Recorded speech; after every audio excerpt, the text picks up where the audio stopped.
أعوذ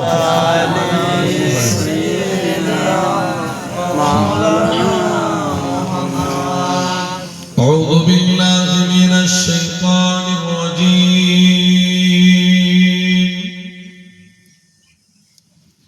بسم الله الرحمن الرحيم.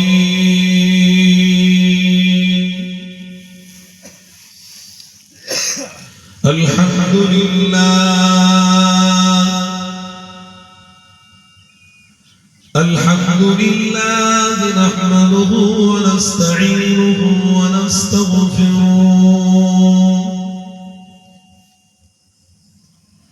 ونعوذ بالله من شرور أنفسنا ومن سيئات أعمالنا.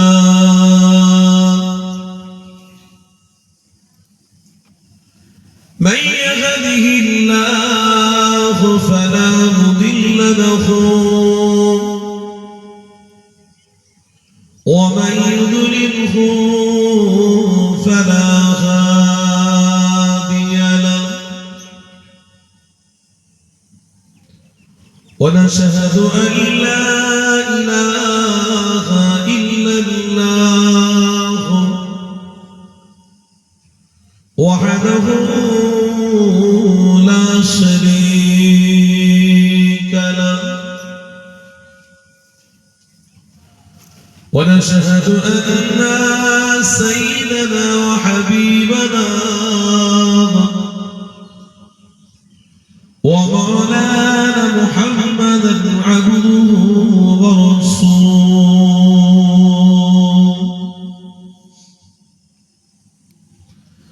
أما بعد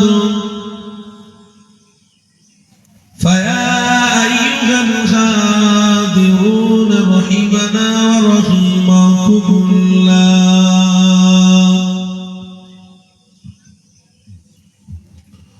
وقال الله تعالى في كلام المجيد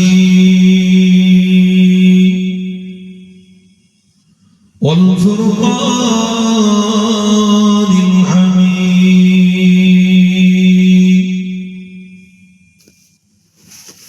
إن الله وملائكته يصلون على النبي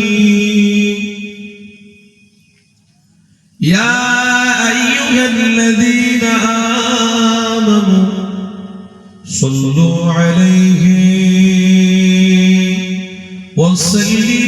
وسلموا تسليما. اللهم صل على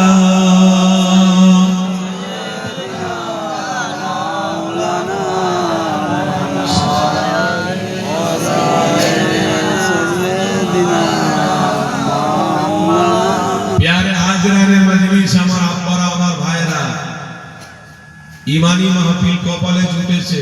সারা রাত ধরে আপনারা খুব মেহনত করেছেন, কিন্তু একটা কথা আপনাদেরকে বলি, দুঃখের কথা, বছরে একটা দিন আপনারা মাহফিল করেন, আমরা বছরে 250 দিন 365 দিন এক বছর হয় 250 দিন রাত জাগি। অনেক কষ্ট হয়, কিন্তু তারপরেও দেখুন যে রাসূলের গোলাম হয় আল্লাহ তাকে গায়বী শক্তি দান করে। তাই এখনো পর্যন্ত বলার শক্তি আছে। দেখুন খোদার কসম, এটা কোনো নাজলেওয়ালা যদি থাকতো, এটা কোনো মুশরিক যদি থাকতো, তাদের এই ক্ষমতা আল্লাহ দিত না। কেন? তারা আল্লাহ বিরোধী, তারা নবী বিরোধী, কিন্তু গোলামরা হলো আল্লাহর দাসত্বকারী। জোরে বলুন সুবহানাল্লাহ। এই আপনিও দাসত্ব করতে বসেছেন, আমিও কিন্তু দাসত্বের কথা বলতে বসেছি। যখন আমরা মিলেমিশে রহমতের ছায়া পেয়েছি, ইনশাআল্লাহ মিলেমিশে আমরা আরশের ছায়াতে থাকবো, আর মিলেমিশে আমার দোনো জাহানের সুলতানের সাথে আল্লাহর জান্নাতে চলে যাব। সুবহানাল্লাহ। কি আছে সারা পৃথিবীতে এই জমিনের উপরে মানুষ জিনা করছে, ব্যভিচার করছে, মারামারি করছে, ঝগড়াঝাটি করছে, কেউ 1 বিঘা জমির জন্য ভাই ভাইকে হত্যা করছে, কেউ বাপের গলা টিপে ধরছে, কেউ মাকে গাল দিচ্ছে, কেউ বিবিকে মারছে, কেউ বাচ্চাকে মারছে। কত জ্বালা যন্ত্রণা, কত অন্যায় ব্যভিচার সারা পৃথিবীতে হচ্ছে। কিন্তু ঠিক এই সময়তে যে আপনারা মাথায় টুপি দিয়ে ইমানি মাহফিলে চুপ করে বসে বসে যে আল্লাহ আল্লাহ নবী নবী করছেন, খোদার কসম আপনাদের এক একটা সেকেন্ড, এক একটা ঘন্টা, এক একটা মিনিট আমার আল্লাহর দরবারে কবুল হতে লেগেছে। তো এই জন্য একটা হাদিস আমার ছোট্ট করে মনে পড়ে গেল, যেহেতু নবীর গোলামরা তো নবী ছাড়া আর কার কথা শুনবে? এখানে তো আর সেই গান বাজনার ব্যাপার নয়, থিয়েটার অর্কেস্ট্রার যাত্রার ব্যাপার নয়। এখানে কারা আসবে? এখানে যারা জান্নাতের মেহমান হবে, যারা নবীর হাতে জান্নাতের পানি পান করবে, তারা এসে টুপি করে চুপ করে বসতে হবে। কেন? তারা জানে পৃথিবী আমার জন্য চিরজীবনের নয়, আজ আছি কাল চলে যাব, কিন্তু মৃত্যুর পরে কবরটা আমার জন্য জান্নাতের বিছানা হয়ে যাবে, আমার সাথে আমার রাসূলের দিদার হয়ে যাবে। ওই জন্য তারা কষ্ট করে, মেহনত করে, ওই জন্য তারা মাথায় টুপি দিয়ে মুখে দাড়ি রেখে পূর্বপুরুষরা তসবিহ হাতে করে নিয়ে জিকির করতে করতে আল্লাহর ঘরে তারা নিজের সময়কে উৎসর্গ করে দিয়ে আজ তারা কবরে চলে গেছে। অবশিষ্ট আমরা বেঁচে আছি, জানি না দুনিয়া কতদিন থাকবে, কবে দুনিয়া চলে যাবে, কবে দুনিয়া শেষ হয়ে যাবে জানি না আমরা। তবে আসুন, আল্লাহ সুযোগ দিয়েছে, অন্তত পক্ষে আমার রবকে যেন আজকে খুশি করে বাড়ি ফিরতে পারি। বলুন ইনশাআল্লাহ। এই নাসাই শরীফের হাদিসের মধ্যে আছে, আমার কোন বান্দা যদি ঈমানি মাহফিল পায়, তারা সবকিছুকে ত্যাগ করে, কোরআনের মধ্যে আছে ইন্নাল্লাহ আশতারা মিনাল মুমিনিনা আনফুসাহুম ওয়া আমওয়ালাহুম বিআন্না লাহুমুল জান্নাহ। তোমাদের জান আর তোমাদের মালটা যদি আমি আল্লাহ আমার দিকে ঠেলে দাও, তার বিনিময়ে আমি আল্লাহ তোমাদেরকে জান্নাতের মেহমান বানিয়ে দেব। তোমরা কষ্ট করে মাহফিলও করেছো, গাঁটির টাকাও দিয়েছো, আর কষ্ট করে মাথায় টুপি পরে এই চটের উপরে আল্লাহর জমিনের উপরে বসেছো। বলুন আল্লাহ কি খানা দেখতে পায় না? বলুন আল্লাহ কি খানা দেখতে পাচ্ছে? পাচ্ছে। আল্লাহ খাওয়াচ্ছে, আল্লাহ সুস্থ রেখেছে, মাথার এক একটা তার ঠিক রেখেছে, পেটের এক একটা নাড়ি আল্লাহ ঠিক রেখেছে। সেই আল্লাহর জমিনে বসে বসে তোমরা কি পাগলামি করছো নাকি? আমরা কি পাগল? আমরা ম্যাট? আমাদের মাথা খারাপ হয়ে গেছে? এত ভোরের বেলা ঘুমটাকে ত্যাগ করে চুপ করে জমিনের উপরে বসে বসে আল্লাহর কথা শুনছি, দাসত্বের কথা শুনছি, নবীর কথা শুনছি না? আমরা গাঁজা খাইনি না, আমরা হারামকে বসিনি, এখানে মাথা আমাদের খারাপ হয়ে যায় না কেন? এই জন্য আমরা বসেছি যে জমিনের উপরে বসে বসে আল্লাহর দাসত্বের কথা শুনছি, মানে এই জমিনে দাফন হব, এই জমিনে আল্লাহর কাছে আমার জন্য মাগফিরাতের দোয়া করবে। এই জমিনে যখনই যাব কবর আল্লাহ প্রশস্ত করে জান্নাতের হাওয়ার ব্যবস্থা করে দেবেন। আমরা সম্পর্ক করি জমিনের সাথে। কেন? যখন সময় হয়ে যায় 5 ওয়াক্ত নামাজে, তখন মসজিদে গিয়ে আমরা সিজদা দিই। আমরা আর কারোর কাছে সিজদা দিই না, মায়ের কাছেও সিজদা দিই না, বাপের কাছেও সিজদা দিই না। কেন? শিরক। ইন্না শিরকা লাযুলমুন আযীম। মাকে সিজদা দেওয়া যাবে না, বাবাকে সিজদা দেওয়া যাবে না, স্ত্রীকে সিজদা দেওয়া যাবে না, ভাইকে সিজদা দেওয়া যাবে না, সারা পৃথিবীতে কোনো মানুষকে দেখে সিজদা দেওয়া যাবে না। সিজদার জায়গাটা আল্লাহ একমাত্র আল্লাহর কুদরতি কদমে দেওয়ার জন্য বান্দাকে দিয়েছে। কথা বুঝলেন তো নাকি? তো সেই জন্য আজকে আমরা এই জমিনের সাথে সম্পর্ক করেছি। কেন? এই জমিনে আমরা সিজদা দিই, আল্লাহ আমাদের উপরে খুশি হয়ে বলে, হে বান্দা, তুই যখন জমিনের সাথে সম্পর্ক করেছিস, ওই জমিনে তুই যাবি, দেখবি কবর আমার ইশারাতে আমি আল্লাহ তোদের জন্য প্রশস্ত করে দেবো, বড় করে দেবো, আর জান্নাতের বিছানা দিয়ে ভরিয়ে রাখবো। কিয়ামত পর্যন্ত ওয়া আলাইহিস সালাম, কিয়ামত পর্যন্ত তোরা শুয়ে আনন্দের সাথে ঘুমোতে থাকবি। একদিন ঘুম ত্যাগ করবি, আমি আল্লাহ শান্তির ঘুম তোদেরকে ঘুম পড়িয়ে দেব। ঘুম তো প্রত্যেক দিন হবে। কি গো বাবা, আজকে একটু কষ্ট হয়েছে, কালকে কি হবে? কালকে আবার ঘুম হবে। এ যার কাজে কামে ব্যস্ত থাকবে। আবার কাজে কামে ব্যস্ত থাকবেন, আবার ঘুম হবে, বন্ধু বান্ধব এদিক সেদিক, ব্যবসা বাণিজ্য সব হতেই থাকবে। কথা বলছেন না? তবে মনে রাখবে এই পশ্চিম বাংলার মাটি কিন্তু মুজাদ্দিদের জামানের ঘাঁটি, এটা মনে রাখবে। এই মাটি খুললে আমার দাদা হুজুরকে পাওয়া যাবে, এই মাটি খুললে আমার দাদা হুজুরের পীর সুফি ফাতে আলী ওয়াইসি রহমাতুল্লাহ আলাইহি মানিকতলা কলকাতা শুয়ে আছে পাওয়া যাবে। এই মাটি খুললে কিন্তু আল্লামা হুজুর রহমাতুল্লাহ আলাইহি বসিরহাটে শুয়ে আছে পাওয়া যাবে। এই মাটি খুললে কিন্তু বসিরহাটে আল্লামা হুজুরের সাথে আরো সুফিরা শুয়ে আছে, এদিকে মোস্তানজি এই মাটি খুললে পাওয়া যাবে। পিয়ারডাঙ্গা দরবার শরীফে সুফি আব্দুল মাহমুদ ফারুকী সাহেব রহমাতুল্লাহ আলাইহি পাওয়া যাবে।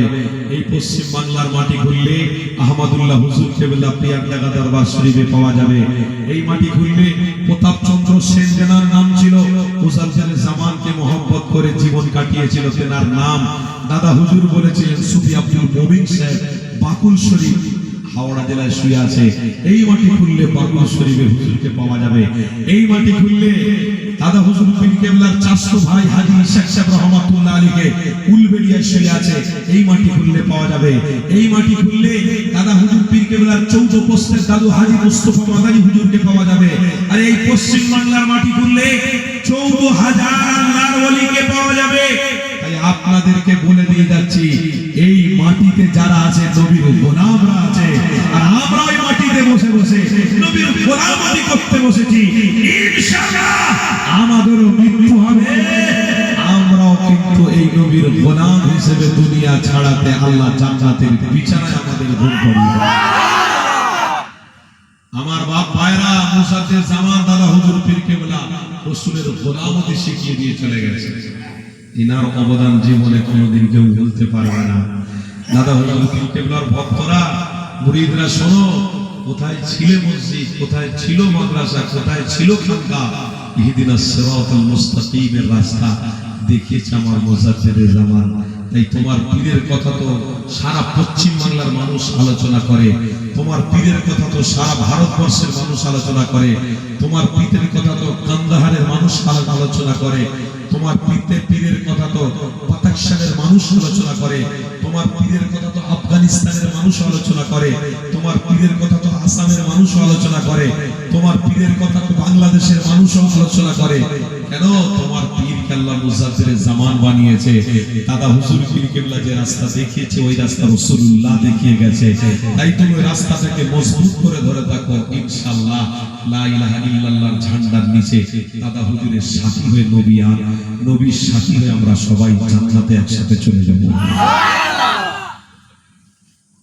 কি গো সব দাদা হুজুরকে ভালোবাসা মজবুত তো ধরে রেখেছে, খবরদার এদিক ওদিক করবেন না। কেন? মানুষ কথা বুঝছেন, আপনি অন্য পীরকে ভালোবাসতে পারেন, কোনো অসুবিধা নেই, কিন্তু আমার পীরকে আমি ভালোবাসি। আপনি অন্য ইমামকে ভালোবাসতে পারেন, কিন্তু আমি আমার ইমামকে ভালোবাসি। তবে মনে রাখবেন, সব ইমাম সব পীর কিন্তু একটাই প্ল্যাটফর্মে গেছে, সেই প্ল্যাটফর্মটার নাম হলো মুহাম্মদুর রাসূলুল্লাহ। এখানে হিংসার কথা, এখানে মারামারি কেন, মসজিদে ঝগড়াঝগড়ি কেন, দলাদলি কেন, না, ওসব দিন চলে গেছে। আর কেন আল্লাহ নবী আসতে 1000 বছর আগে সাহাবাদেরকে জানিয়ে দিয়ে গেছে, আমার সাহাবারা শুনে খেয়ে দাও, আমি রাসূলুল্লাহ জানিয়ে দিলাম এই দুনিয়া জমিনে তোমরা মানবতার সাথে থাকবে। কেন? আমি রাসূলুল্লাহ যে রাস্তা তোমাদেরকে দেখাতে এসেছি ওই রাস্তা ইহদিনাস সিরাতাল মুস্তাকিমের রাস্তা, ওই রাস্তা তোমরা মজবুত করে ধরে রাখো। ওই রাস্তা যদি তোমরা ধরে রাখো, ইনশাআল্লাহ আমি মুহাম্মদ রাসূলুল্লাহ জান্নাতে তোমাদের জন্য অপেক্ষা করব।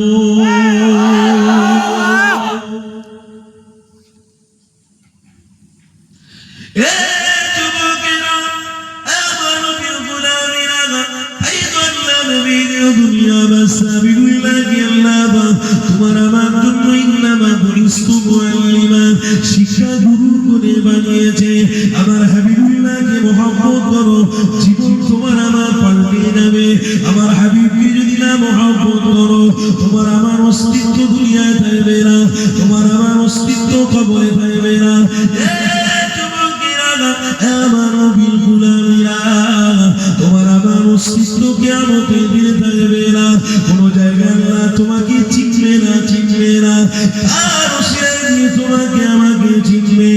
তিনি অন্য কেউ নয়, তিনি হলেন আল্লাহ পাকের সব থেকে ভালো বন্ধু, তিনি হলেন মুহাম্মদ রাসূলুল্লাহ।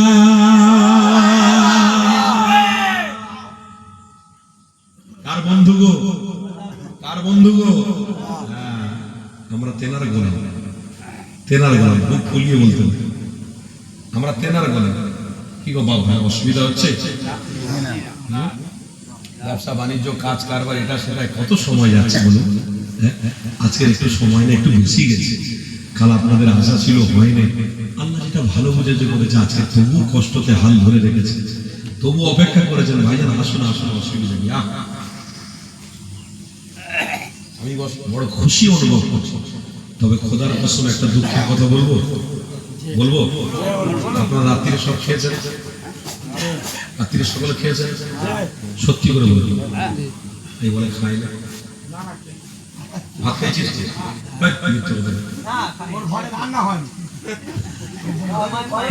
এত গরিব আছে সত্যি।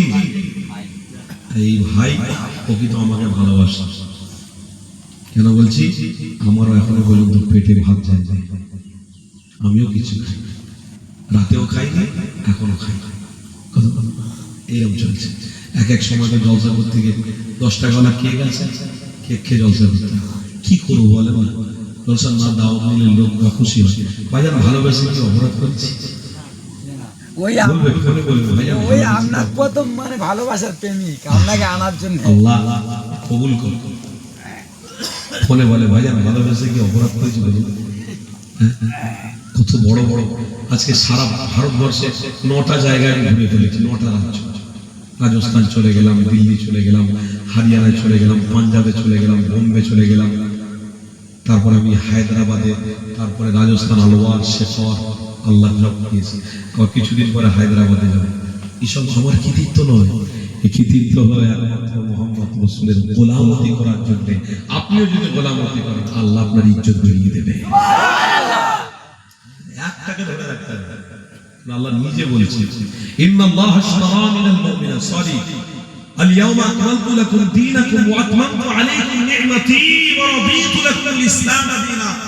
আয় আমার হাবিব, সারা পৃথিবীর মানুষকে আপনি বলে দিন যে দ্বীন আর ইসলামটা হলো আমার পক্ষ থেকে আমার বান্দাদের জন্য সবথেকে বড় গুরুত্বপূর্ণ নিয়ামত। না, ইসলামটা হলো আমার মনোনীত। কার মনোনীত? কার? কার? সারা পৃথিবীতে বর্তমান সময়ে 4300 ঊর্ধ্বে ধর্ম রয়েছে। সব থেকে মূল্যবান হলো নবীর গোলামরা রাসূলুল্লাহ যেটাকে নিয়ে এসেছেন, বার্তা দিয়েছেন, সেটা ইসলাম। আর সেই ইসলামের অনুসারী হয়ে আমরা গর্বিত হয়ে গেছি। তবে হ্যাঁ, ডাইরেক্ট কিন্তু নবী আমাদের কাছে নিয়ে এসেছেন। কি বললাম? মুজাদ্দিদে জামানের ওসিলা এসেছে। কার ওসিলা এসেছে? মুজাদ্দিদে জামানের ওসিলা।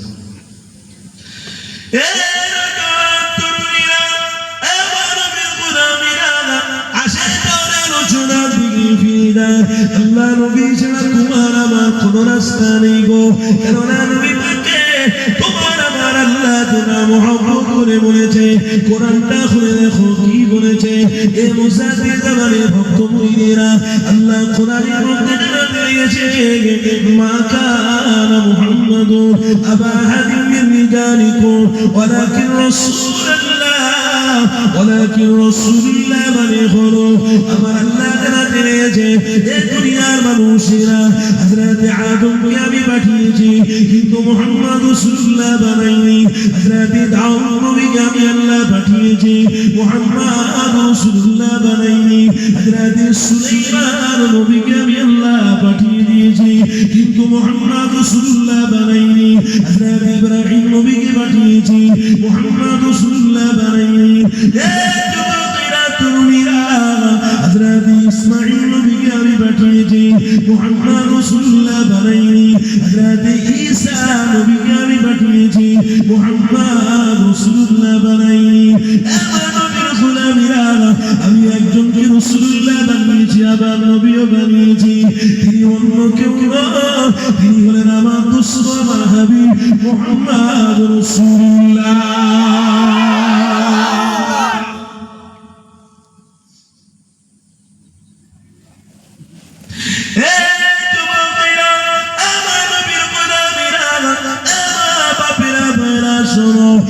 মাথায় ইমান মাহফিলে বসেছো, আমার রাসূলুল্লাহকে মুহাব্বত করে বলে এসেছো, কেন তোমরা জানো আমার নবী পাকের হাজার বছর আগে জানিয়ে দিয়েছে, এই যুবকেরা তরুণীরা আমার নবী পাকের গোলামেরা, আল্লাহ নবী আমাদের হাজার বছর আগে জানিয়ে দিয়েছিল, দুনিয়া ফাইন্নাহা লাইসা বিদারি মাকাম ওয়ালা তাকমাউ ফি দুনিয়া ওয়ালা খালাতু আল-ফা'আল ওয়াস-সুজুদ লিল্লাহ। আমার নবী ভাই সাহাবায়ে জানাতে লাগলো, আমার সাহাবারে আমি রাসূলুল্লাহ জানিয়ে দিলাম এই পৃথিবীর জমিন চিরজীবনের জন্য নয়। আজ আদম নবী এসেছিল চলে গেছে, ঈসা নবী এসেছিল চলে গেছে, সমস্ত নবী আলাইহিমুস সালামেরা এক এক করে বিদায় নিয়ে চলে গেছে। আমি মুহাম্মদ রাসূলুল্লাহ এসেছি, আমিও বিদায় নিয়ে চলে যাব। আমার সাহাবারা শুনে রেখে দাও, এই পৃথিবীর জমিনে তোমরা মুহাম্মদ রাসূলের সাথে সম্পর্ক রাখো, ইনশাআল্লাহ আমি রাসূলুল্লাহ মিজানে দাঁড়িয়ে আল্লাহর সামনে দাঁড়িয়ে থাকবো। আমার গোলামদের জন্য আমি ফুলসিরাতের রাস্তার সামনে দাঁড়িয়ে দাঁড়িয়ে অপেক্ষা করব। আমি গোলামদের জন্য যখন ফুলসিরাতের রাস্তায় দাঁড়াবো, আমার গোলামরা পার হয়ে যাবে খুশি খুশিতে, মিজানে দাঁড়িয়ে পাল্লাটা ভারী হয়ে যাবে। আমি রাসূলুল্লাহ জান্নাতের কিনারে দাঁড়িয়ে দাঁড়িয়ে অপেক্ষা করব। আমার গোলামদের নিয়ে আমি রাসূলুল্লাহ আল্লাহর জান্নাতে প্রবেশ করব।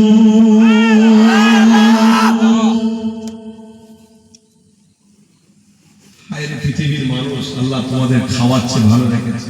ওই জন্য একটা কথা বলি, বাপকে কোনোদিন শ্বশুর বলতে যাবে, কেউ বলে? মাকে কোনোদিন শাশুড়ি বলে কেউ? কিন্তু নতুন নতুন করে কিছু গজিয়েছে, বাপকে বাপ বলতে গেলে লজ্জা লাগে, সালাম মুসাফা করতে লজ্জা লাগে, শ্বশুর আব্বাকে আব্বা জি বলতে ভালো লাগে, শাশুড়িকে আম্মা জি বলতে ভালো লাগে, পায়ে হাত দিতে ভালো লাগে, পিছনে বাইক করে নিয়ে ডাক্তারখানায় নিয়ে যেতে ভালো লাগে। ওই জন্য কোরআনে একটা ভাষা আছে, হাল জাযাউল ইহসানু ইল্লাল ইহসান। খবরদার, তোমার মা তোমাকে যে ভালোবাসে, তোমার বাপ যে তোমাকে ভালোবাসে, তোমার মায়ের সাথে হুসনে সুলুক করো, ভালোবাসা রাখো। কেন? সে তোমাকে নারী ছেড়া কষ্ট করে পৃথিবীতে প্রসব দিয়েছে, জন্ম দিয়েছে। সেই মাকে তুমি ভালোবাসো, প্রত্যেকদিন মায়ের কদমে চুমা খাও, হাত দাও, মাথায় হাত বুলিয়ে নাও, মুখে হাত বুলিয়ে নাও। সেই রকম আমার আল্লাহ বলছে, আমার হাবিব আমার বান্দাকে বলে দিও, তাম পৃথিবীর জমিটা কোনো রাষ্ট্র নায়ক তৈরি করে নেই, কোনো বৈজ্ঞানিক তৈরি করে নেই, কোনো সায়েন্স তৈরি করে নেই। আমি মিডিলে আমার বান্দাকে দিয়েছি, উপরে আসমান দিয়েছি, নিচে জমিন দিয়েছি।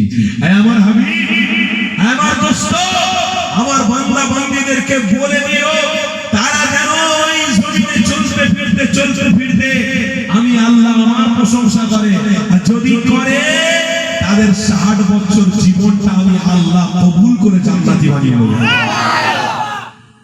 কে কি করছে দেখলে হবে।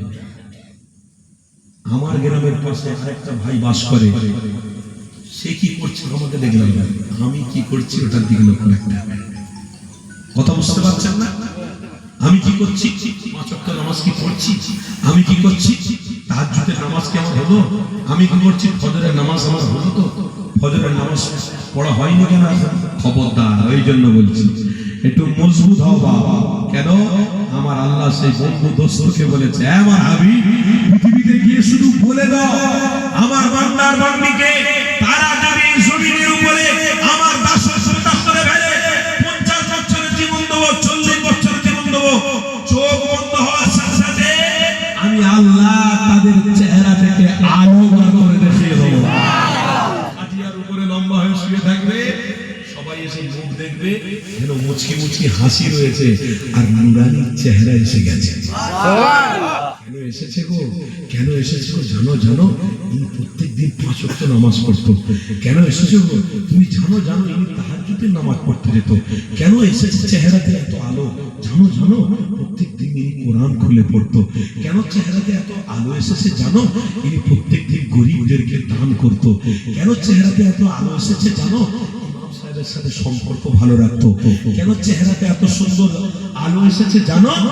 প্রত্যেক দিন গরিব ছাড়া গরিব ছাড়া, গরিবকে না দিয়ে ছাড়া ইনি ভালোভাবে থাকতে পারেনি। কেন চেহারাতে আলো এসেছে জানো? গ্রামের প্রত্যেকটা মানুষের হক বুঝিয়ে দিয়েছে। এই প্রকৃত পক্ষে মুহাম্মদ রাসূলের গোলাম বলে আল্লাহ কবুল করে নিয়েছে। ইতিহাস তৈরি করে বলো, ইতিহাস তৈরি করে বলো। কেন? ইনকাম করব বাড়ি তৈরি করার জন্য, ইনকাম করব ভালো গাড়ি চড়ার জন্য, ইনকাম করব ভালো থাকার জন্য, সুস্থ থাকার জন্য। তবে মনে রেখো আমার বাপ ভাইরা, ইনকাম করব ঠিকই কথা, কিন্তু এই সমস্ত ইনকাম আদিগুলো নিয়ে আমি কবরে নিয়ে যেতে, কথা বলুন, নিয়ে যেতে, এই মাটির জমিনে যে আমরা শোবো, কবরে যাব, নিয়ে যেতে পারবো? পারবো? কোন বাবু নিয়ে যেতে পারবে? সে যেই হোক আর যাই হোক, কেউ নিয়ে যেতে পারবে না।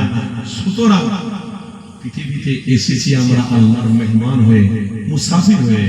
কিছুদিন এইটুকু থাকবো, খাওয়া দাওয়া করব, হিন্দু মুসলিম শিখ ইসাই সবাই মিলে মিলেমিশে চলবো, এক হয়ে সব জীবন কাটিয়ে যে যা সব এক এক করে চলে যাবে।